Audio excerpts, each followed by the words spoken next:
لي صدري ويسر لي أمري واحلل عقدة من لساني يفقه قولي. ربي يسير عليك يسير وتمم بالخير. Assalamualaikum warahmatullahi wabarakatuh.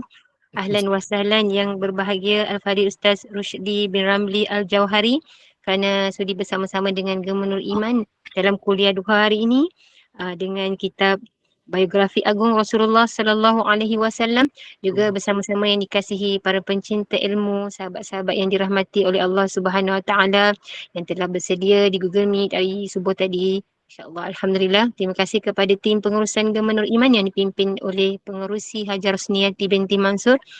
Jadi bagi memberkati kuliah kita pada pagi ini, marilah sama-sama kita membacakan umul kitab yang akan dipimpin oleh Al-Fadhil Ustaz untuk kita hadiahkan kepada baginda Rasulullah Sallallahu Alaihi Wasallam yang kita cintai dan sayangi, juga ahli keluarga baginda, para sahabat, para sediqin, para syuhada, alim ulama, guru-guru kita, ahli keluarga kita serta muslimin dan muslimat sama ada yang masih hidup ataupun yang telah kembali ke rahmatullah.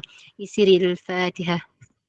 أعوذ بالله من الشيطان الرجيم بسم الله الرحمن الرحيم الحمد لله رب العالمين الرحمن الرحيم مالك يوم الدين إياك نعبد وإياك نستعين اهدنا الصراط المستقيم صراط الذين أنعمت عليهم غير المغضوب عليهم ولا الضالين آمين آمين رب العالمين. Amin ya rabbal alamin. Moga dengan istiqamahnya kita duduk dalam halaqah ilmu ini, Allah kurniakan kefahaman, Allah tingkatkan iman, Allah tambahkan kecintaan kita kepada baginda Rasulullah sallallahu alaihi wasallam. Saya dengan penuh ta'zim menyerahkan kepada Al-Fadhil Ustaz. Tafadhal mashkura. أعوذ بالله من الشيطان الرجيم بسم الله الرحمن الرحيم السلام عليكم ورحمة الله وبركاته إن الحمد لله نحمده ونستعينه ونستهديه ونستغفره ونعوذ بالله من شرور أنفسنا ومن سيئات أعمالنا من يهده الله فلا مضل له ومن يضلل فلن تجد له وليا مرشدا قال رب اشرح لي صدري ويسر لي أمري واحلل عقدة من لساني يفقهوا قولي فأما بعد. Terima kasih Puan Amira dan terima kasih pada Puan Ros selaku pengerusi Gema Nur Iman dan seluruh jawatankuasanya dan yang dimuliakan juga kepada para ibu dan para ayah yang mengikuti kita pada pagi ini. Mudah-mudahan kita semua diberikan kebaikan oleh Allah Subhanahu Wa Taala, diberikan kesihatan yang baik. Kalau ada di kalangan kita yang sakit, kita doa pada Allah Subhanahu Wa Taala moga Allah sembuhkan. Amin rabbal alamin. Kalau ada di kalangan kita yang ada masalah, mudah-mudahan Allah beri jalan keluar dan Allah bantu atas masalah tersebut. Amin rabbal alamin. Kalau ada di kalangan kita yang sedang diuji dengan ujian yang berat, kita mohon pada Allah SWT Allah ringankan dan Allah bantu. Amin rabbal alamin. Dan bagi kita yang ada hajat yang belum tertunai, kita doa pada Allah Subhanahu Wa Taala agar Allah mengkabulkan dan menunaikan hajat kita insya-Allah. Amin rabbal alamin. Okey. Pada pertemuan kita lepas, alhamdulillah kita masih lagi dalam bab sahabat-sahabat di sekeliling Rasulullah SAW, dan hari ini kita masuk surat 103 103, iaitu Zaid bin Harithah. Zaid bin Harithah. Saya sharekan sekejap. Okey. Zaid bin Harithah. Okay. Yang kita tahu bahawa dan kita dah bincang sebelum ni tentang siapa Zaid bin Harithah. Dia adalah anak angkat Nabi sallallahu alaihi wasallam, anak angkat Nabi sallallahu alaihi wasallam. Okey, kalau kita rujuk dalam huraian ni, Rasulullah melantiknya ketika baginda melepaskan tentera ke Mu'tah. Okey. Mu'tah ni peperangan dengan Rom. Mu'tah ni di Jordan, sempadan dengan Syria. Okey. Dan berkata, kamu semua berada di bawah pimpinan Zaid bin Harithah. Seandainya jika dia syahid, Ja'far bin Abi Talib akan menggantikannya. Jika Ja'far tewas, maka lantiklah Abdullah bin Rawaha. Okey. Itu disebut tentang tu.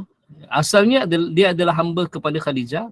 Khadijah beli Zaid bin Harithah ni dipanggil anak lah dalam keadaan dia masih muda remaja, anak-anak. Masuk baru belasan tahun je tu. Dia seorang hamba dan Khadijah membelinya untuk membantu Nabi dalam urusan hari-harian Nabi SAW itu, dan Khadijah menyerahkan kepada Rasulullah sebagai pembantunya.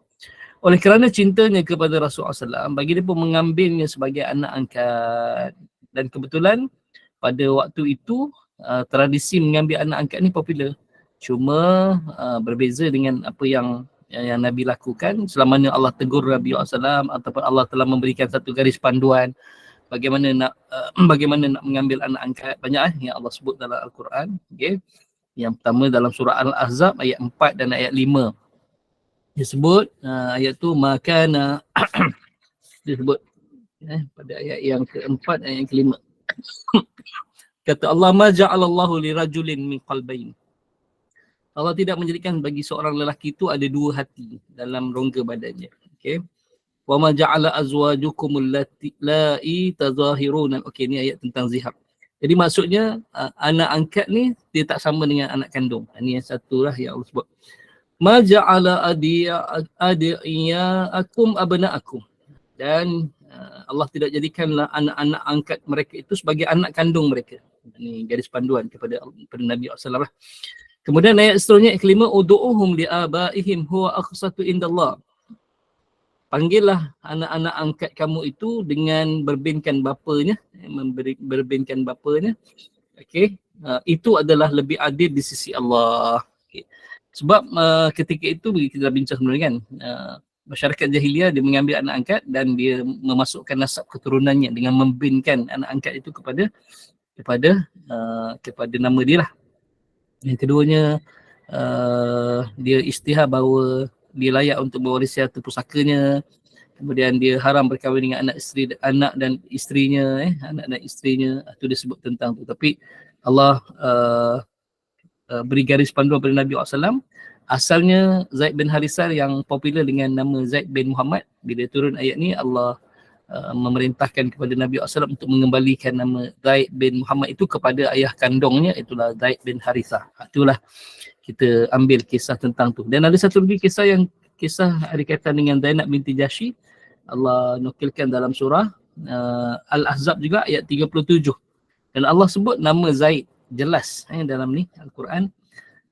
Walaupun Ubay bin Ka'ab tu adalah orang yang diberatkan oleh Allah dengan Al-Quran. Okay, tapi tak ada sebut perkataan, tak ada sebut nama Ubay bin Ka'ab. Cuma ketika mana turun satu ayat yang Allah memerintahkan kepada Nabi SAW untuk membacakan ayat ini kepada Ubay bin Ka'ab. Lalu kata Nabi SAW, wahai Ubay, Allah memerintahkan aku untuk membacakan ayat ini kepada kamu. Lalu kata Ubay bin Ka'ab kepada Nabi SAW, ya Rasulullah, adakah Allah menyebut namaku? Dia kata, ya, wahai Ubay, Allah menyebut namamu. Allah sebut, bacakan ayat ini kepada Ubay bin Ka'ab. Bila dengar tu Ubay menangis, menangis gembira dan menangis terharu bila Allah menyebutkan namanya kepada Nabi SAW. Maksudnya bacakan kepada Ubay bin Ka'ab. Okay? Tapi tak disebutkan nama Ubay dalam Al-Quran. Zaid bin Harithah ini Allah sebut namanya dalam Al-Quran. Surah Al-Ahzab ayat 37. Okay, disebut falamma qada Zaidun. Bila Zaid sudah tidak ada keinginan pada isterinya, minha watara, zawwajnakaha likai la yakunu 'alal mu'minin. Tidak ada keinginan pada isterinya, maksudnya menceraikan isterinya, bukan tak ada keinginan dia pinggirkan, macam tu tak. Falamma qada ni maksudnya dah tak dapat selamatkan rumah tangga, kemudian dah tak ada keperluan lagi untuk tu. Jadi dia bukan habis madu sepah dibuang. Jadi kita kena faham ayat Allah SWT bila sebut Allah kata qada. Kalau makna kat sini ketika Zaid telah mengakhiri keperluannya terhadap isterinya, ini menceraikannya. Disebut zawwajnakaha likai la yakunu 'alal mu'minina kharaj. Jadi peristiwa Zaid ini menjadikan bahawa keluar sumber hukum bahawa boleh berkahwin dengan bekas isteri anak angkat. supaya kata Allah likai la yakunu 'alal mu'minina haraj, supaya tidak menjadi keberatan kepada orang-orang mukmin ataupun kesalahan kepada orang-orang mukmin fi azwaji adiyaihim, untuk mereka berkahwin dengan bekas anak angkat mereka. Jadi secara tak langsungnya ayat ni juga oleh kerana Zaid juga membatalkan tradisi jahiliah yang salah, yang salah, iaitu bila mereka ambil anak angkat tak boleh diharamkan berkahwin dengan isterinya dan anak-anak perempuannya. Itu adalah tradisi yang salah. Sedangkan boleh, boleh, sebab dia bukan anak kandung. Dia anak orang luar, dia ajnabi, ataupun dipanggil dia bukan mahram, bukan mahram. Kita sebut tentang tu, insya-Allah. Okey, saya rasa yang Zaid bin Haritha kita bincang panjang dah pada awal-awal pertemuan kita dulu tentang anak-anak Nabi SAW, tentang isteri-isteri Nabi. Kemudian ada satu bab cerita tentang anak angkat Nabi SAW, kan. Jadi kita tak perlu bincang panjang yang ni. Kita masuk kepada seterusnya. Susunan ni Allahumma salli Zaid bin Haritha, kemudian Ja'far bin Abi Talib, kemudian Abdullah bin Rawaha, kemudian Khalid bin Walid. Susunan ni sebenarnya ada kaitan dengan peperangan Mu'tah. Peperangan Mu'tah. Kalau kita lihat Nabi SAW berkata, kamu semua berada di bawah pimpinan Zaid bin Haritha. Seandainya dia syahid, Ja'far bin Abi Talib akan menggantikannya. Jika Ja'far tewas, maka lantiklah Abdullah bin Rawaha. Jadi lepas ni kita bincang Ja'far bin Abi Talib, kemudian kita bincang dengan Abdullah bin Rawaha. Kemudian kita bincang Khalid bin Walid. Apa kaitannya kita bincang depan, insya-Allah. Okey, sebenarnya kalau ikut daripada sabda Nabi SAW ni, ketika mana baginda melepaskan tentera ke Mu'tah, untuk berhadapan dengan 200,000 tentera Rom, 200,000 dengan tentera Rom. Nabi ataupun Islam ni berperang dengan Rom bukanlah untuk menguasai Rom sebenarnya. Dia untuk membebaskan negara-negara di bawah cengkaman Rom. Itu Mu'tah, Jordan, Syria, Syam tu ketika itu dikuasai oleh Rom. Jadi Nabi membebaskan negara-negara yang di bawah cengkaman Rom. Jadi bila Nabi kata kamu semua berada di bawah pimpinan Zaid bin Haritha, kemudian seandainya dia syahid. Seandainya dia syahid, walaupun seandainya ni kalau dia syahid. Tapi sebenarnya kat sini dah Nabi dapat isyarat dah bahawa anak angkatnya ni yang disayang ni Allahumma salli asmat akan gugur syahid, akan gugur syahid. Admin boleh tutup kamera seorang dan buka, insya-Allah. Terima kasih. Allahumma salli ala asmat. Ja'far bin Abi Talib pun Nabi beri isyarat bahawa akan gugur syahid. Kalau tak, Nabi SAW tak sebut seandainya dia Allahumma salli ala Zaid syahid, seandainya Ja'far Abi Talib syahid, seandainya Abdullah bin Rawah syahid, itu disebut tentang jadi ini isyarat bagi Nabi SAW bahawa anak angkat yang sayang tu akan syahid dalam peperangan Mu'tah ini. Okey. Ja'far bin Abi Talib. Ja'far bin Talib ni dia adik-beradik dengan Saidina Ali, adik-beradik dengan Saidina Ali. Okey. Kemudian disebut bahawa ada 5 orang yang wajahnya mirip dengan Rasulullah SAW. Siapa dia? Yang pertama adalah Abu Sufyan bin Haris bin Abdul Muttalib. Maksudnya sepupu lah. Sepupu dengan Nabi SAW. Abu Sufyan bin Haris bin Abdul Muttalib. Yang kedua adalah Qutham. Qutham. Qaf sim mim. Qaf tha mim. Qutham bin Abbas bin Abdul Muttalib. Itu adik-beradik dengan Ibnu Abbas ataupun Abdullah bin Abbas. Ini yang wajah mirip dengan Nabi SAW. Yang ketiga adalah Sya'ib bin Abdul Yazin bin Hashim. Dia adalah Allahumma salli asmat kalau ikutnya Sa'ib bin Abdul Yazin bin Hashim ni macam ni, dua pupu Nabi SAW. Dua pupu Nabi SAW. Sebab Abdul Yazin ni adik-beradik dengan Abdul Muttalib. Atuk dengan atuk adik-beradik. Jadi Syuaib, pakcik lah. Pakcik. Pakcik. pakcik Nabi SAW. Kan? Okay. Uh, okay. Allahumma salli Muhammad. Itu yang wajah, yang orang ketiga yang wajahnya mirip dengan Nabi SAW. Yang keempat adalah Hasan bin Ali. Hasan bin Ali. Okay. Dan yang kelima adalah Ja'far bin Abi Talib. Ja'far bin Abi Talib. Ja'far bin Abi Talib ni kan, patut Abi Talib kan sepupu pakcik Nabi kan. Jadi Allahumma salli Ja'far bin Abi Talib dan Hasan bin Ali. Okay, ni 5 orang yang wajahnya dalam Al-Quran, dalam hadis sebut dalam ni riwayat sebut ashbaha. Ashbaha ni maksudnya mirip, seiras, seiras. Okey. Walaupun ada yang mengatakan bahawa sebenarnya yang lebih mirip kepada Nabi SAW, paling kuat yang mirip kepada Nabi SAW adalah Ja'far bin Abi Talib. Ada riwayat juga kata Hasan bin Ali. Tak apa, itu 5 orang. Okay, insyaAllah. Gelarannya sebagai, kalau ni sebut isteri Nabi SAW, Ummu Masakin. Okay. Dia panggil gelaran Ummu Habibah kan. Ini Ummu Masakin. Okay. Allahumma salli asmat. Okay. Yang ni gelarannya adalah Abi Masakin. Abi Masakin. Okay.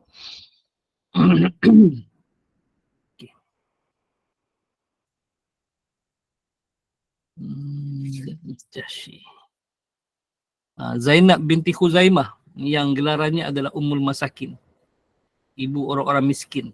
Ibu orang-orang miskin, Zainab bin Khuzaimah. Okay. Kalau Allahumma salli asmat, Ja'far bin Abi Talib ni adalah Abi Masakin, mak orang-orang miskin, bapa orang-orang miskin. Okay. Kemudian Ja'far memimpin rombongan Islam yang berhijrah ke Habsyah. Jadi Ja'far bin Abi Talib juga antara sahabat yang menerima siksaan yang dahsyat juga di Mekah. Itulah dia berhijrah ke Habsyah untuk mendapat perlindungan politik dengan Raja Najasyi. Okay, dalam hijrah ke Habsyah Nabi tak turut serta. Abdullah Abu Bakar As-Siddiq pun asalnya dia berhijrah juga. Dia berhijrah ke Habsyah. Tapi sampai tengah jalan ada seorang lelaki Quraisy yang kafir. Dia kata, wahai Abdullah, wahai Abu Bakar, wahai Abdullah bin Abi Quhafah, ke mana kamu nak pergi?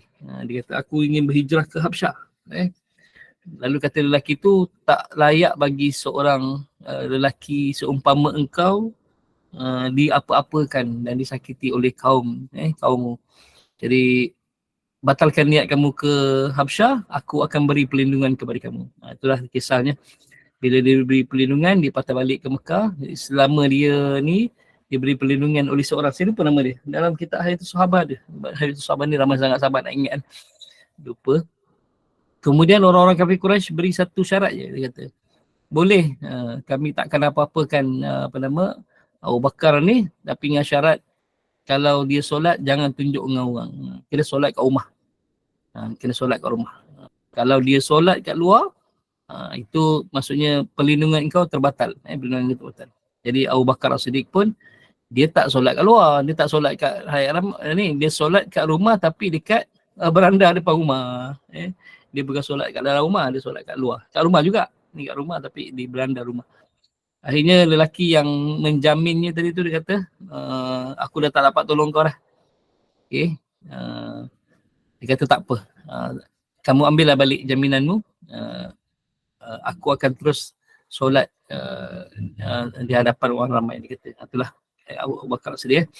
Okay. Tapi Ja'far bin Abi Talib ni lah yang memimpin rombongan Islam ke Habsyah. Okay. Beliau adalah anak kepada Abu Talib, bapa saudara Nabi SAW yang dipelihara oleh Al-Abbas bin Abdul Muttalib. Dia anak saudara, dia adalah anak Abi Talib tapi dipelihara oleh Al-Abbas bin Abdul Muttalib. Maksudnya serumah dengan Ibnu Abbas lah. Okay. Kemudian atas kepatihan kata-kata beliau, orang Islam akhirnya mendapat perlindungan di bawah Raja Najasyi di Habsyah. Kisahnya, bila orang Islam semua, kebanyakan semua berhijrah ke Habsyah, orang-orang kafir Quraisy ni dia macam dah tak ada siapa yang nak disiksa kan. Jadi dia utus ketika itu adalah Islam ada Abdullah bin Rabi'ah satu, Amr bin Al-As sebelum dia masuk Islam. Okay. Untuk menyusul rombongan apa nama hijrah ke Habsyah ni dan kira macam dia bawa barang-barang kulit sebab dia tahu Raja Najasyi ni dia sangat suka kepada barang-barang kulit. Jadi dia bawa barang kulit yang banyak dengan tujuan untuk merasuah apa nama Allah SWT Raja Najasyi untuk Raja Najasyi mengembalikan orang-orang Islam yang berhijrah ke Habsyah untuk dibawa pulang ke Mekah dan disambung siasat. Jadi ketika tu Abu Jahal mengutus Amr bin Al-As dan Abdullah bin Rabi'ah ketika itu untuk menyusul dan membawa barang kulit yang banyak. Okay. Tapi bila Raja Najasyi ni kan Nabi sebut sebagai seorang raja yang toleransi, seorang raja yang baik. Hanya bila Nabi berdakwah kepada Raja Najasyi, kan Raja Najasyi terima dakwah Nabi SAW dan meluk agama Islam kan. Dan bila Raja Najasyi meninggal ataupun wafat di Habsyah, Baginda SAW melaksanakan solat jenazah ghaib di Madinah. Di Madinah. Boleh sebut tentang tu. Okey, Raja Najasyi pun kata aku takkan serahkan orang yang berada di bawah pelindunganku ni dengan sewenang-wenangnya. Okey. Allahumma salli alaihi wasallam, dia kata sebelum aku tanya apa sebabnya. Lalu dipanggillah semua orang Islam dan ketika itu yang menjadi jurucakap adalah Ja'far bin Abi Talib. Ja'far bin Abi Talib. Atas kepetihan Ja'far ni, bila ditanya soalan kenapa kamu ni dimusuhi, kenapa kamu sampai dicari oleh kaummu, dia kata ada seorang Nabi datang kepada kami yang sama dengan Nabi Isa AS. Okay. Kemudian dia menyamaratakan antara hamba dengan tuannya dan melarang kami daripada makan bangkai, iaitu makan sembelihan yang bukan kerana Allah.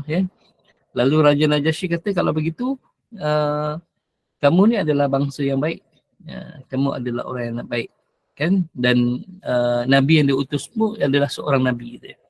Jadi disebut pada Amr bin As, aku tidak akan serahkan orang-orang Mekah ini biar dia duduk di bawah perlindunganku dengan selamat. Keesokan paginya Amr bin As sekali lagi cuba datang dan cuba mengelirukan Raja Najasyi. Dia kata, wahai tuanku, orang-orang Islam ini menghina Tuhan tuanku, dia kata. Okay. Lalu dipanggil sekali lagi orang Islam dan ketika itu Ja'far bin Abi Talib juga yang menjadi jurucakap.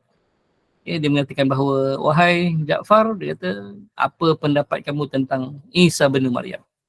Lalu kata Isa bin Maryam, kata Ja'far, Isa bin Maryam tu adalah seorang Nabi. Seorang Nabi. Seumpama Nabi kami, Nabi Muhammad sallallahu alaihi wasallam. Dan Raja Najasyi ketika itu mengambil satu batang lidi dan meletakkan di atas lantai. Dan dia berkata, wahai Ja'far, perbezaan kamu dengan aku hanyalah sebesar lidi di atas lantai ini. Jadi Allahumma salli alaihi sekali lagi dengan kepetahan, dengan kecerdikan, kebijaksanaan Ja'far bin Talib, orang-orang Islam mendapat perlindungan dan duduk di bawah kerajaan Raja Najasyi di Habsyah dengan dalam keadaan aman, aman damai. Okay. Jadi baliklah Amr bin Al-As dengan tu dalam keadaan kecewa, tidak berjaya untuk memujuk ataupun merasuah Raja Najasyi. Itu kisahnya. Okay. Ja'far bin Abi Talib juga kalau kita lihat dalam peperangan Mu'tah, bila Zaid bin Harithah gugur syahid dan ketika itu Ja'far bin Abi Talib yang mengambil bendera Islam, panji Islam, dan ketika itu dia cuba mempertahankan panji Islam tu dan akhirnya tangan dia ditetak. Okay.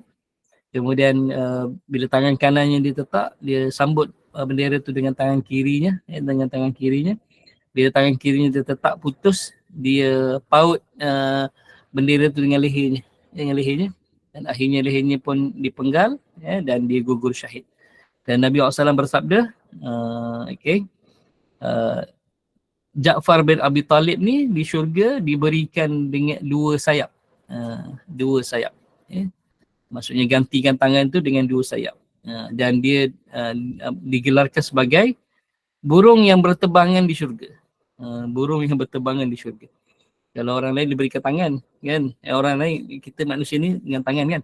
Tapi Ja'far bin Abi Talib digantikan tangan yang putus tu dalam peperangan Mu'tah kerana menyelamatkan panji-panji Islam tu, dengan Allah gantikan dua sayap nanti di syurga. Dua sayap nanti di syurga. Itulah hebatnya Ja'far bin Abi Talib. Ja'far bin Abi Talib. Itulah banyak kelebihan Ja'far bin Abi Talib. Okay. Seterusnya, okay. Sahabat Nabi SAW lagi yang seorang yang dalam peperangan Mu'tah adalah Abdullah bin Rawaha. Okay. Dia adalah rombongan orang Madinah ataupun orang Ansar yang datang berbai'ah kepada Nabi SAW di Mekah secara senyap-senyap. Dan salah seorangnya adalah Abdullah bin Rawaha. Ni bai'ah Aqabah yang pertama. Dia 12 orang je. Salah seorangnya adalah Abdullah bin Rawaha. Abdullah bin Rawaha. Dan ketika itu Abdullah bin Rawaha yang menjadi jurucakap kepada 12 orang ni. Okay. Yang seterusnya, Allahumma salli ala Muhammad,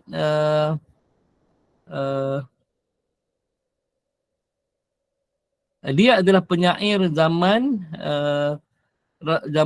jahiliyah dan juga penyair zaman Nabi SAW. Dia Abdullah bin Rawaha.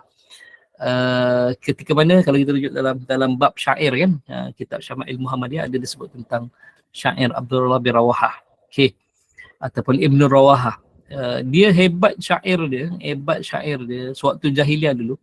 Kalau dalam syairnya dia mengatakan bahawa dia membenci seseorang, dia akan gunakan perkataan yang sehingga kan selesai daripada dia membacakan syair itu kepada masyarakat ketika itu, dan semua orang akan balik ke rumah mengasah pedang dan membunuh, bukan sekadar membunuh, mencincang orang yang dimaksudkan dalam syair itu. Maksudnya kata-kata yang digunakan tu sangat dalam, menusuk hati, boleh memberikan kesan. Kalau di Mesir dulu, dia bukan syair tau, di Mesir dulu ada seorang imam namanya Syekh Muhammad Jibril. Saya antara orang yang saya jadikan sebagai idola lah, Syekh Muhammad Jibril. Okay. Dia ni dibuang negara dulu zaman pemerintahan presiden sebelum ni lah. Dia dibuang negara. Okey. Dia dibuang negara di Kuwait, tak silap. Di Kuwait ke tak silap di Kuwait. Kemudian dia ni memang dia bukan ceramah, doa dia. Doa dia tu bila lepas doanya orang semua terus bersemangat. Doa semua bersemangat. Saya tak gerakkan slide saya ni. Okay. Ni Bukit Uhud. Okay. Abdullah bin Rawaha. Okay. Dia penyair zaman Nabi SAW sampai tahap tu syair dia. Bila dia masuk Islam, Nabi SAW minta dia bersyair. Wahai Abdullah bin Rawaha, bersyairlah untuk Islam. Dia kata, ya Rasulullah, cukuplah bagiku Al-Quran. Cukuplah bagi aku Al-Quran.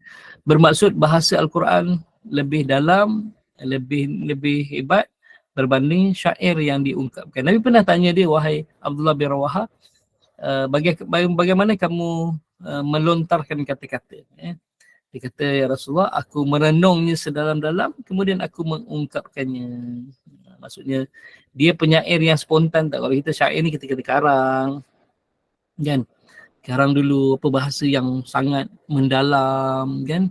Sangat, kita kena karang dulu. Tapi Abdullah bin Rawaha tak. Dia akan diam, termenung. Maksudnya, pejam mata, dia akan hayati dulu perkataan tu, barulah dia ungkapkan. Okay. InsyaAllah. Itulah hebatnya. Dan dia jugalah yang meniupkan semangat tentera-tentera sehingga kan banyak membawa kemenangan dalam peperangan. Maksudnya bila dilihat tentera Islam ni dah macam tak mampu nak berhadapan dengan tentera musuh yang ramai, dia akan bersyair ketika itu. Dan bila dia bersyair, orang manusia yang tentera Islam akan bertambah semangat dan berjaya menewaskan musuh. Itulah jasa Abdullah bin Rawaha. Okey. InsyaAllah. Dan Nabi sebut tadi pada pada surat 103 tu yang ataupun Zaid bin Harithah, dia kata kamu semua berada di bawah pimpinan Zaid bin Harithah, seandainya dia syahid maka Ja'far bin Abi Talib lah akan menggantikannya. Jika Ja'far tewas maka lantiklah Abdullah bin Rawahah. Jadi tiga-tiga ni gugur syahid dalam peperangan Mu'tah, peperangan Mu'tah. Itu dah disebut. Okey. Kemudian bila Nabi SAW pesan kalau Abdullah bin Rawahah ni pun gugur syahid, maka lantiklah salah seorang daripada kamu. Dan tentera Islam ketika itu melantik adalah yang dilantik adalah Khalid bin Walid. Khalid bin Walid ni dia Allahumma salli alaihi ketua panglima Quraisy, kafir Quraisy Mekah dalam peperangan Uhud. Jadi bila Abdullah bin Rawahah gugur syahid juga, maka semua ketika itu melantik Khalid bin Walid. Sedangkan Khalid bin Walid ni itulah perang dia pertama dengan Islam. Perang dia bersama Islam. Yang maksudnya selepas daripada ni dia tak pernah ni masuk Islam, inilah peperangan pertama. Peperangan Mu'tah ni yang pertama yang Khalid turut serta. Sebelum tu dia kafir lah kan. Okey. Jadi bila Abdullah bin Rawahah gugur syahid, dan ketika itu Khalid bin Walid mengambil jawatan sebagai panglima perang dan akhirnya peperangan itu menang melawan tentera Rom. Okey. Itu disebut tentang tu Jadi hebatnya Khalid bin Walid. Hebatnya Khalid ibn Walid. Okey. Jom kita tengok sikit dia punya huraian dia. Ketika belum masuk Islam, dia adalah ketua angkatan perang Quraisy dalam perang Uhud dan akhirnya kemenangan berpihak kepada kaum Quraisy. Okey. Ketika masuk Islam, dia dilantik oleh Nabi menjadi panglima angkatan perang orang-orang Islam. Kepahlawanan, kehebatan tersebut hingga digelarkan sebagai pedang Allah, ataupun dalam riwayat lain pedang Allah yang terhunus. Pedang Allah yang terhunus. Okey. Oleh kerana kehebatannya juga, dia tidak mati syahid dalam peperangan, walaupun setiap kali dia berperang dia mengimpikan mati syahid. Dia mengimpikan mati syahid, kan? Tetapi dia mati di atas katil akibat sakit tua, sakit tua. Okey. Sewaktu Allahumma SWT di akhir-akhir kehidupan dia merintih lah. Dia kata dia nak sangat mati syahid dalam peperangan, tapi Allah takdirkan dia mati atas katil. Dia macam rasa macam terkilan. Dan ketika itu ada seorang sahabat, Allahumma SWT, ada seorang sahabat kata dengan Khalid bin Walid, aku pernah mendengar Rasulullah SAW bersabda, di mana pun seorang itu mati, kalau dia berniat untuk mati syahid, Allah akan anugerahkan dia pahala syahid. Bila dengar perkataan tu, barulah dia tersenyum dan gembira, dan dia pun menghembuskan nafasnya yang terakhir. Itulah Khalid bin Walid. Khalid bin Walid ni, Walid bin Al-Mughirah ni nama seorang yang sangat besar. Bila sebut Al-Mughirah ni maksudnya penduduk asal lah, penduduk yang paling lama sekali. Okey. Siapa tadi angkat tangan? Nak tanya soalan ke? Silakan. Ya. Ketika. Assalamualaikum Ustaz. Waalaikumsalam. Tadi saya dengar Ustaz beritahu tentang apa tu? Allahu Akbar. Kepada ketua fakir miskin. Kepada fakir miskin. Bapa fakir miskin. Kenapa dia gelap bapa fakir miskin tu? Sebab dia seorang yang dermawan dan suka bagi makan orang miskin. Terima kasih Ustaz. Okey, Ja'far bin Abi Talib. Okey, Allahumma salli tu selesai. Al-Mughirah ni kalau sehingga kan orang-orang Mekah ni dia kalau boleh nak pakai nama Al-Mughirah. Sebab Al-Mughirah ni maksudnya orang asal lah. Kalau bangsa lain dia 90 tahun lebih awal daripada bangsa-bangsa lain yang duduk di Mekah. Walaupun bangsa yang awal yang duduk di Mekah adalah kaum Jurhum. Itu zaman Nabi Ismail AS, kaum Jurhum. Okey. Kemudian bila kaum Jurhum ni dikalahkan oleh Quraisy, jadi pemerintah Quraisy. Jadi dia ni antara orang yang awal lah selepas daripada penguasaan kaum Jurhum di Mekah. Jadi dia ni adalah bangsa awal iaitu Al-Mughirah. Bila namanya Al-Mughirah ni maksudnya bangsa yang dihormatilah di Mekah. Jadi dia adalah bangsa yang dihormati di Mekah sebenarnya. Okey, kita sebut tentang tu. Okey. Allahumma salli ala sayyidina Muhammad. Terus selesai Khalid bin Walid. Seterusnya Qais bin Sa'ad bin Ubadah. Khalid bin Walid ni di Islam selepas perjanjian Hudaybiyah kan. Perjanjian Hudaybiyah bila dilihat tentera Islam ni yang sangat taat pada Nabi SAW. Kemudian bagaimana kehebatan Allahumma salli ala Muhammad, tentera Islam ni, orang-orang Islam ni. Jadi setelah mana orang Islam berpatah balik ke Madinah, Khalid bin Walid menyusul ke Madinah untuk meluk agama Islam kan. Kita sebut tentang tu insya-Allah. Okey. Seterusnya ni sikit je tak banyak tapi ada kisahlah tentang Qais bin Sa'adah bin Ubadah. Okay. Bapanya Sa'ad bin Ubadah menyerahkan Qais kepada Nabi SAW sebagai pembantu bagi khadam. Jadi Nabi merangkulnya dan jadilah dia sentiasa bersama Nabi SAW. Jadi beliau banyak mengikuti peperangan bersama Nabi SAW. Begitu juga setelah kewafatan Nabi SAW. Okay. Beliau merupakan pakar strategi dalam peperangan dan panglima tentera yang berani. Okay. Dan dilantik sebagai gubernur di Mesir di bawah pemerintahan Sayyidina Ali. Sayyidina Ali. Ini Sa'ad bin Qais bin Sa'ad bin Ubadah. Dia masuk Islam sewaktu kecil lagi. Jadi bila ayah dia masuk Islam, ayahnya serahkan Qais ni kepada Nabi SAW untuk membantu Nabi SAW. Membantu jadi khadam Nabi lah. Okay. Dia ni pakar strategi dalam peperangan. Jadi banyak tu dia sebut tentang tu. Allahumma salli ala sayyidina Muhammad. Okay. Selesai insya-Allah. Dia juga adalah seorang yang sangat dermawan sangat dermawan. Dia banyak membantu masyarakatnya miskin. Okey, selesai alhamdulillah. Jom kita sambung kepada Umair bin Wahab. Umair bin Wahab. Umair pernah berniat untuk membunuh Rasulullah SAW kerana tentera Islam menawan anaknya Wahab. Okey. Ada nama Wahab anak dia. Dia kan orang Arab ni kan, dia pusing-pusing nama dia. Kalau nama dia Umair bin Wahab, anak dia Wahab bin Umair. Macam tu nanti balik semula kalau dia ada cucu namanya Umair. Umair bin Wahab. Macam itulah orang Arab macam tu. Dia suka Di dalam peperangan Badar, dia memeluk agama Islam di tangan Nabi SAW kerana merasa diri Nabi SAW sangat hebat setelah mengetahui hasratnya untuk membunuh Nabi SAW. Okay.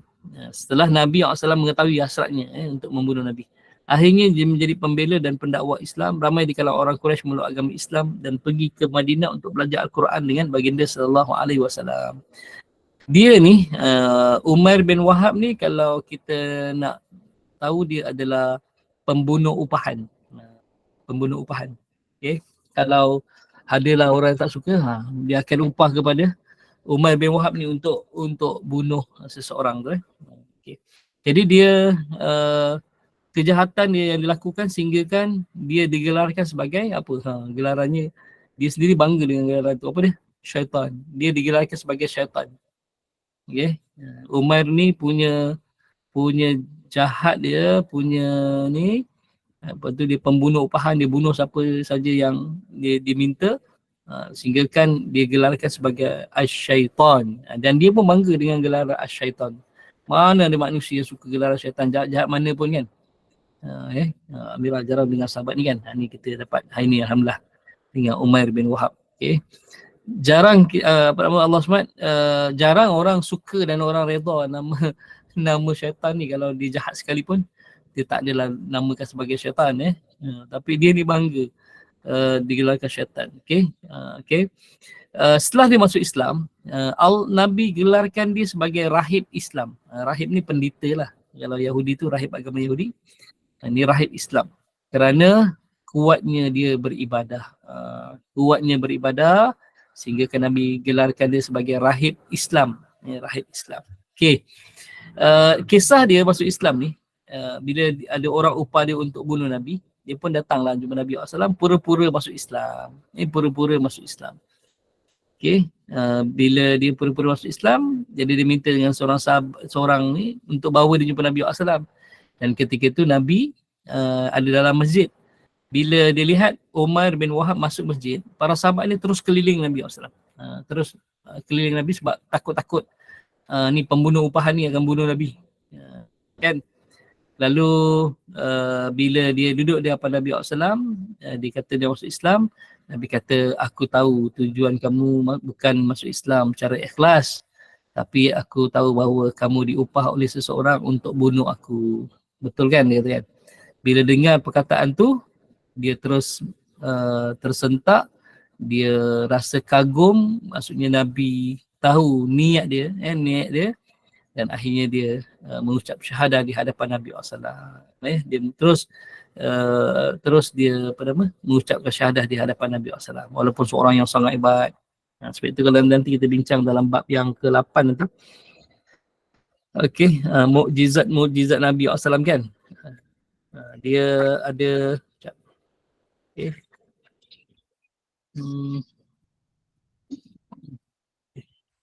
Muka surat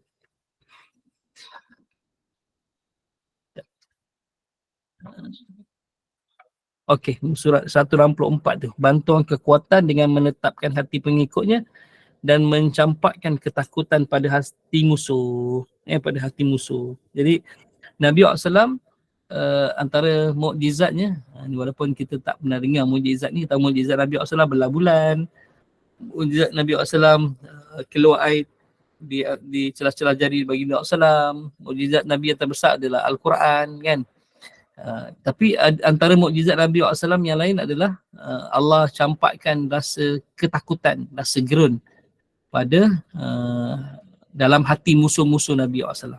Itu bila Umar bin Wahab ni, walaupun dia digelarkan sebagai syaitan kerana keburukannya, kerana kejahatan dia, bila dia berhadapan dengan Nabi SAW, dia jadi gerun. Automatik jadi gerun. Okay? Itulah mukjizat Nabi SAW. Okay?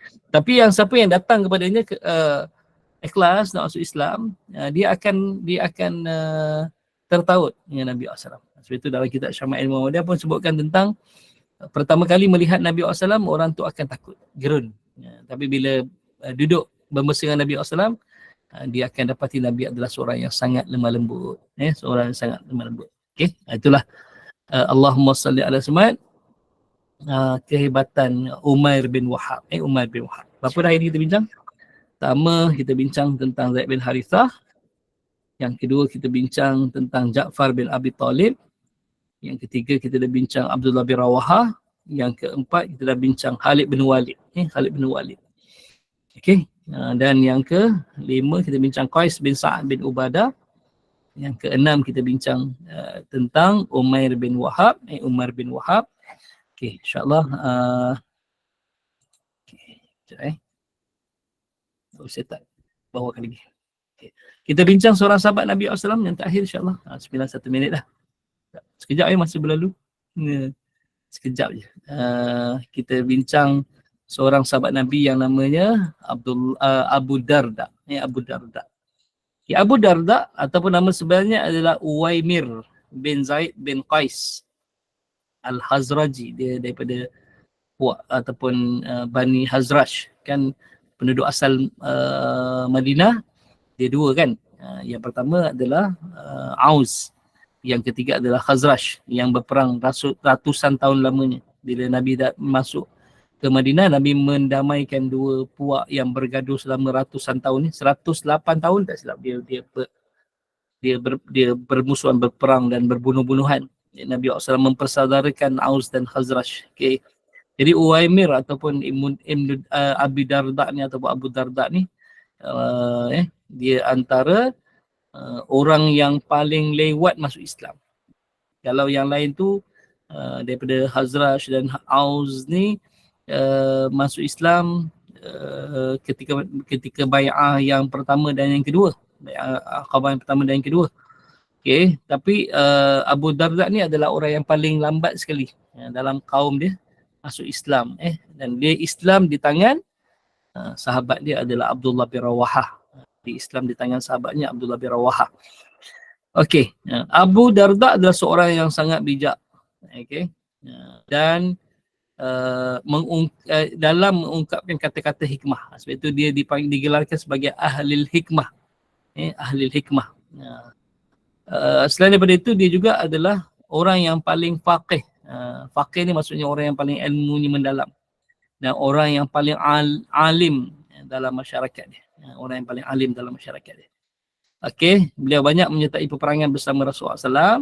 Dilantik menjadi gubernur di Syria ketika zaman pemerintahan Sayyidina Osman bin Affan. Okey.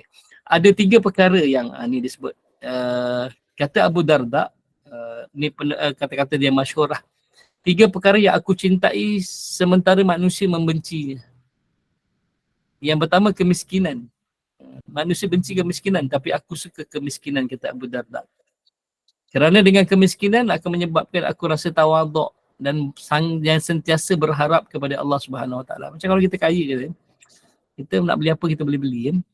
Kita tak rasa macam, yelah bukanlah nak cakap orang kaya semua macam tu. Tapi Abu Darda ni dia tak nak kaya sebab dia takut hilang bergantungannya pada Allah Subhanahu Wa Taala. Sebab itu kalau boleh dia nak minta, dia nak sesuatu tu tak dapat, susah nak dapat, dan dia Allah SWT kena berdoa kepada Allah tu. Itu dia suka kemiskinan sedangkan manusia lain tak suka kepada kemiskinan. Okay. Yang perkara yang kedua yang dia suka yang manusia tak suka adalah kesakitan. Kalau kita kan sakit itu tak suka sakit kan. Tapi Abu Darda ni suka kesakitan sebab dia kata dengan kesakitan dia mendekatkan aku dengan Tuhanku. Dengan kesakitan dia mendekatkan aku dengan Tuhanku. Yalah, macam kita lah masa sihat walafiat tak ada ingat Allah kan. Bila dah sakit barulah kita sebut Allah kan. Jadi sebab itu dia suka kesakitan sebab dengan kesakitan akan mendekatkan dia dengan Allah Subhanahu Wa Taala. Okey. Yang ketiga, dia kata aku suka kepada kematian. Kerana mencintai kematian ni ataupun sentiasa mengingatkan kematian, dia akan menghapuskan kesalahan dan dosaku. Dia akan sering bertaubat. Itu orang paling bijak kata Nabi SAW adalah orang yang sentiasa ingat mati. Bukan orang yang nak mati, tak, orang yang sentiasa ingat mati, bersedia untuk mati. Jadi itu adalah orang yang paling bijak. Okay? Jadi kerana dia akan bertaubat dan menangisi atas segala dosa yang telah dilakukan dulu. Okay? Itu yang disebut tentang Allahumma salli ala Abu Darda. Okay? Saya rasa cukup sekadar itu pertemuan kita. Nanti kita akan bincang Zaid bin Al-Khattab. Ini abang kepada Umar bin Al-Khattab. Inilah yang dia kata, yang Sayyidina Umar kata, aku cemburu dengan abangku pada 2 perkara. Pertama, dia mendahului aku dalam Islam. Maksudnya dia masuk Islam dulu pada aku. Yang kedua adalah dia mati syahid dulu sebelum aku. Kata Sayyidina Umar Al-Khattab. Dia Allahumma salli ala dia aku cemburu dengan abangku pada dua perkara. Pertama, dia mendahului aku pada Islam. Okay. Yang kedua adalah dia mendahului aku mati syahid. Itulah disebut Zaid bin Al-Khattab. Okay. Selesai insyaAllah nanti kita akan bincang Talha bin Ubaidillah. Kemudian kita akan bincang Zubair bin Awam, Hubaib bin Adi. Hubaib bin Adi. Ini orang miskin ya. Nanti kita akan bincang tentang itu insyaAllah. Okay. Ustaz, Ya. Maaf ya Ustaz. Ya, kawan. Saya bukan nak tanya tentang apa yang kita bincang hari ni, tapi saya nak menyampaikan pertanyaan orang-orang juga lah tertentu pada saya tentang duit khairat kematian tu Ustaz. Okey. Kalau macam orang beri sedekah waktu peninggalan tu semua, duit tu tidak menjadi faraid kan Ustaz? Betul. Okey, tapi duit khairat kematian ni kalau pekerja kerajaan kita dapat daripada JPA, kalau kita masuk bank rakyat kita dapat pada saham, amanah saham nasional semua ada khairat kematian dan kita juga menyasuk khairat kematian masjid dan sebagainya. Okay. Apabila kita dapat duit tu, kita dah gunakan semungkin baik tentang apa tu pusara dan sebagainya. Ada lebihan duit tu, duit itu jadi faraid ataupun menjadi hak kepada balu ataupun keluarga. Okey, dia khairat kematian ni sebenarnya dia gini, khairat kematian dia untuk urusan perkebumian, untuk urusan ni sebenarnya. Jadi kalau dia meninggal, duit tu digunakan untuk urusan perkebumian dan itulah. Tapi duitnya lebih banyak Ustaz. Sebab banyak cabang dapat kan? Okay. Jadi ada lebihan. Lebihan Bila, itu untuk siapa? bila lebih banyak adalah dia sebab dia terjadi harta pusaka lah. Sebab itu bilik si mati. Bilik si mati, bila dia meninggal, semua bilik si mati bukan lagi milik dia, milik waris. Jadi kena waris lah. Jadi faraid. Ya, jadi faraid lah. Oh. Selama mana urusan perkebumian dah selesai, semua dah ni selesai apa semua kan. Dah diselesaikan dah semua, okey. Duit yang ditinggalkan tu adalah untuk waris dan dia bagikan yang mengikut faraid. Masya-Allah. Macam tu. Dia sebenarnya khairat kematian ni sebenarnya Allahumma salli asmat dia untuk urusan perkebumian. Sebab tu kita masuk khairat kematian kan. Macam tu keadaannya. Tapi kalau ada lebihan, bila lebihan tu adalah harta si mati. Bila adalah harta si mati, bila dia meninggal, semuanya akan jadi harta waris. Jadi harta waris mesti dah difaraidkan. Macam itulah keadaannya. InsyaAllah. Terima kasih kawan. Ustaz, saya nak sambung sikit. Jadi kalau misal kata kita dah terpakai, maknanya balu tadi, mak kepada isteri kepada si mati dah menggunakan duit tu kan, lepas lebihan itu, dia boleh tak minta izin pada wali-wali mana anak-anak dia yang menyatakan halalkanlah duit tu sebab ibu dah pakai? Boleh, sangat boleh. Itu yang terbaik. Ataupun kalau tak, dia ganti balik lah dengan harta pusaka yang dia akan dapat. Tak ingatlah jumlah dia Ustaz. Kalau itu minta halal lah. Minta halal. Okay. Assalamualaikum Ustaz. Assalamualaikum. Ya Mak Jah. Tadi tentang duit tu, katalah kita tak guna tapi kita suruhkan anak-anak tu buat yang terbaik untuk arwah. Tak boleh ke gitu? Tak boleh juga. Tak boleh juga? Dia sebab harta waris. Harta waris kena bagi dulu, barulah boleh wali-wali tu kata okey, yang duit ni kita semua buat untuk kebaikan. Macam tu pun boleh ya? Dia kena bagi dulu. Oh, bagi dulu. Okey. Terima kasih Ustaz. Ustaz, saya nak tanya, kami nak tanya kalau misalnya kalau duit sumbangan daripada kawan-kawan, orang datang melawat, menziarah tapi kasih sumbangan ini bukan daripada harap kematian, itu duit tu buat sumbangan tu kepada ni lah. Dia sumbangan lain. Sumbangan ni ada bukan harta si mati yang tak perlu diwariskan, dia tak perlu dibagi-bagikan. Kalau dia bagi sumbangan tu kepada isteri, sumbangan tu pada isteri lah. Dia tak, itu bukan harta pusaka. Terima kasih Ustaz. Harta waris ni adalah harta si mati yang ditinggalkan. Tapi kalau setelah mana dia ni orang bagi untuk ahli keluarga dia, untuk buat makan-makan ke, buat kenduri ke, tu tak. Itu bukan harta pusaka. Itu bukan harta waris. Tu boleh InsyaAllah. Sebenarnya gini, bila seorang suami ni meninggal, isteri boleh pakai harta tu.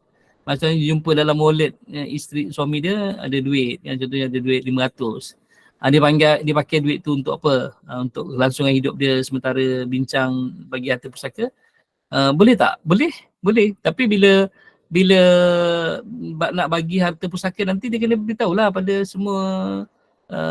Kalau ada yang ketika tu mak dia terlibat juga, cakap mak dia duit ni saya pakai, jadi potonglah daripada yang dia dapat. Macam tu boleh.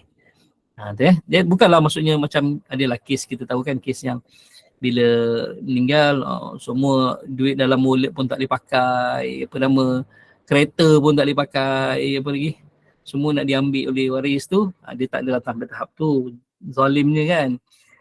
Dia tak tahu yang bila Allahumma salli alaihi bila meninggalnya seorang tu, kemudian dia ada mak atau ada ayah, sebenarnya tanggungjawab untuk menjaga isteri dan anak-anak tu adalah mak dengan ayah tu. Dia bukan berdapat harta pusaka macam tu je.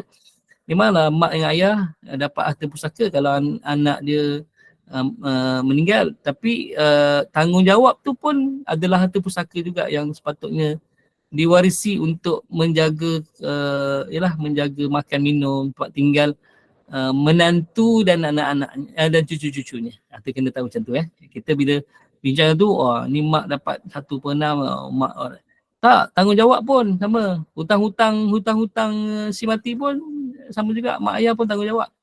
Itu selesaikan dulu tanggungjawab, barulah bagi harta. Macam tu, itu yang sebaiknya. Okey, insyaAllah. Ustaz, Assalamualaikum Ustaz. Ustaz saya nak tanya. Misal Okey. kata kalau misal kata si mati tu meninggalkan macam kedai ke apa ke, makna tu apa benda nak diuruskan, boleh ke macam daripada harta-harta tu kita infakkan, makna untuk dia, untuk arwah tu. Macam mana Ustaz? Boleh tak Ustaz? Boleh dengan persetujuan semua waris. Kalau waris ni adalah anak kita je dengan kita, selesai lah. Maksudnya dia dah tak ada mak. Bila tak ada mak, kemudian adik-beradik, bila tak ada mak, dia adik-beradik, bila dia anak lelaki je, dia terus terhijab adik-beradik lain kan. Jadi bila Allah SWT, jadi warisnya tinggal isteri dan anak-anak. Jadi bincang isi anak-anak je lah untuk ni. Untuk nak bagi, nak sedekah ke, nak bagi infak kepada mana yatim ke. Itu terpulang pada waris selepas tu. Macam tu Boleh insyaAllah. Sian ni apa? Kak, Cik Norina, silakan. Dari tadi nak bercakap, dia potong lepas tu. Silakan. Soalan tadi, Kak Wan tadi nak sambung je. Macam duit khairat tu, saya dapat tu, baki tu makan majlis tahlil apa tu, macam mana? Boleh, tapi selepas daripada tu, beritahulah pada waris. Duit khairat kematian ada lebih banyak, jadi dah buat kenduri. Jadi dia akan okey tak apalah, yang tu kita lah buat kenduri. Macam tu. Dia kena beritahu juga. Boleh insya-Allah. Okey, terima kasih, faham. Dia declare lah Ustaz. Dia simple je, macam tu je. Yang penting kita kena jujur lah. Kan? Macam account bank kan, kad bank mungkin isteri tahu, ya mana isteri tak tahulah, isteri tahu. Jadi bila dia keluarkan dulu duitnya, diguna, itu pun sebenarnya dalam harta yang ditinggalkan tu ada hak kalau dia ada mak ayah lagi, kena ada hak mak ayah lah. Macam tu kaedahnya. Okey, insyaAllah. Okey. Assalamualaikum Ustaz. Ya, Zadah, insyaAllah. Ya, saya nak tanya, macam misal katakan suami tu meninggalkan harta macam apa, macam kebun lah kan. Kebun. Ya, hasil-hasilnya tu kita tak dibagi dekat pewaris untuk anak-anak. Tapi anak-anak tu dia cakap, tak apalah, biarlah mak pakai dulu je lah. Okay. Sementara anak ni masih bekerja-bekerja kan, jadi mak ni tak ada apa-apa kan. Jadi anak-anak tu tak apalah, biar mak pakai dulu je lah. Macam tu boleh? Boleh. Tapi sebaiknya bagi dulu. Harta pusaka dengan faraid, barulah masing-masing declare. Maksudnya kita punya bahagian daripada kebun ni kita tak ambil, walaupun ni kebun ni milik kita ramai-ramai, kita bagi kat mak. Okey, boleh macam tu. Tapi sebaiknya bagi dulu. Dah bagi, barulah kita masing-masing anak-anak ni ni. Sebab itu faraid ni wajib ni InsyaAllah. Tapi anak tu dia cakap memang sebulat suara dengan anak-anak yang lain. Boleh. Tapi sebaiknya bagi dulu. Maksudnya kalau tanah tu ada 10 ekar, tengok berapa bahagian seorang. Lepas tu bagi dulu. Maksudnya semua daripada tanah ni dah ada hak siapa. Termasuklah mak dia kan waris. Kan, termasuklah mungkin tanah ni ada hak mak dia. Jadi kalau ikutnya, bila ada hasil kebun tu, dia kena bagi kepada mak dia, ambil sikit. Lepas tu anak-anak yang lain pun ada hak dalam hasil kebun ni. Tapi bila dah bagi macam tu, betul anak-anak kata tak apa, lagi mak hidup, hasil kebun ni semua bagi kat mak tu. Tapi yang terbaiknya adalah bagi dulu, jangan tak bagi. Sebab tak bagi ni banyak panjang ceritanya nanti. Panjang ceritanya sebab kita na'udzubillah lah, kita tak tahu menantu tu macam mana. Ya awak sepatutnya, kita ni lah hidup susah, kita pun makan tak cukup, daripada kalau dapat hasil kebun ayah awak kan kita hidup. Jadi dia takut macam tu. Jadi sebab itu Islam kata bagi dulu. Baru nanti dah bagi, barulah adik-adik declare nak serahkan semua hasil ni pada mak selagi mak hidup. Okey, terima kasih Ustaz. Okay, insyaAllah. Okey. Ya Ustaz. Okey. Tanya sikit lagi. Pakaian ni kan yang arwah meninggal tu.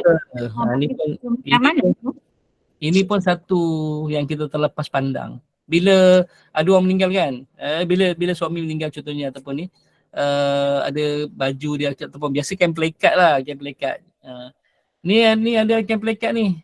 Pak Imam pakailah kain pelekat ni kain pelekat suami dulu kan. Jadi arwah suami. Jadi Pak Imam pakailah. Dia bagi semua orang. Sedangkan baju juga adalah termasuk harta pusaka waris. Jadi dia kalau nak bagi orang kena minta izin kepada semua waris. Baju-baju ayah yang ni, yang kain-kain ayah ni mak hadiahkan kat orang hadiahkan kat orang yang pergi masjid ke apa, mudah-mudahan dapatlah ayah kau dapat pahala kan. Adik yang waris kata boleh lah mak, tak kisah. Dia kena minta izin dulu pada semua waris. Bukan bila ada orang meninggal, kain pelekat semua dia bagi dah. Kan semua tak boleh. Macam tu keadaan ya, insyaAllah. Ya, maksudnya kita kena bagi dalam masa 40 hari tu ke tak apa lepas tu? Tak kisah. Maksudnya lepas meninggal kena bagilah terus. Bagi tanya anak-anak lu siapa. Baju ni macam mana ni? Nak bagi-bagi ke tak? Kalau ikutnya memang kena bagilah. Tapi kalau semua kata tak apalah mak nak hadiahkan pada siapa semua, boleh lah itu. Tapi mesti dengan syarat dia minta izin semua waris.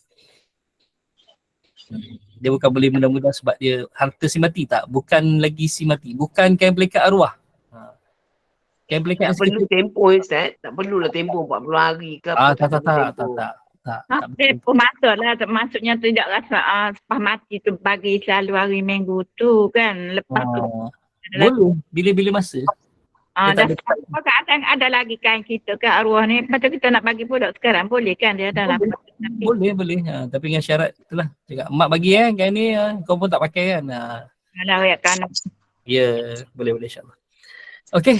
Ustaz, kita tutup lah insyaAllah. Ya Ustaz, masya-Allah. Maaf Ustaz. Okey, baik. Alhamdulillah, barakallahu fikum, jazakumullah khairan jazak Ustaz atas perkongsian hari ini. Seramai 25 orang sahabat yang telah kita ceritakan, kisahkan. InsyaAllah banyak lagi sahabat selepas ini, insyaAllah. Mudah-mudahan bertambah kefahaman kita dalam urusan agama dan urusan ibadah kita. Mudah-mudahan barakah, mudah-mudahan Allah kurniakan limpah rahmat kepada kita. Terima kasih kepada tim Gemenur Iman, sahabat-sahabat pencinta ilmu yang mengimarahkan kuliah kita. Sedikit je bahan Ustaz. 10.30 pagi halaqah tahfiz sepatutnya ada, tapi hari ini dibatalkan kerana Ustazah ada urusan. Mohon adalah benda ni 5.15 petang hari ini kuliah asal bersama dengan Al-Fadhil Ustaz Ilin Aminin bin Muhammad Saleh dengan pengajian tafsir Al-Quran. Jadi teruskan bersama-sama dengan Gemenur Iman dengan kuliah-kuliah yang telah disediakan. Yang ini saya mewakili Gemenur Iman mohon maaf sekiranya ada sebarang kekurangan dan kesilapan. Yang baik itu datang daripada Allah, yang tidak baik dan kelemahan itu daripada saya sendiri. Kita tangguh kuliah kita.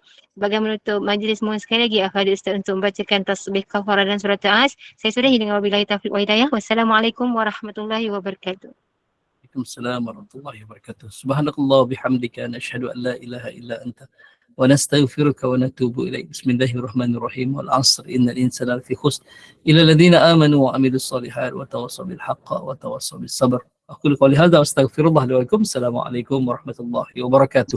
Jumpa lagi insya-Allah. Terima kasih Ustaz.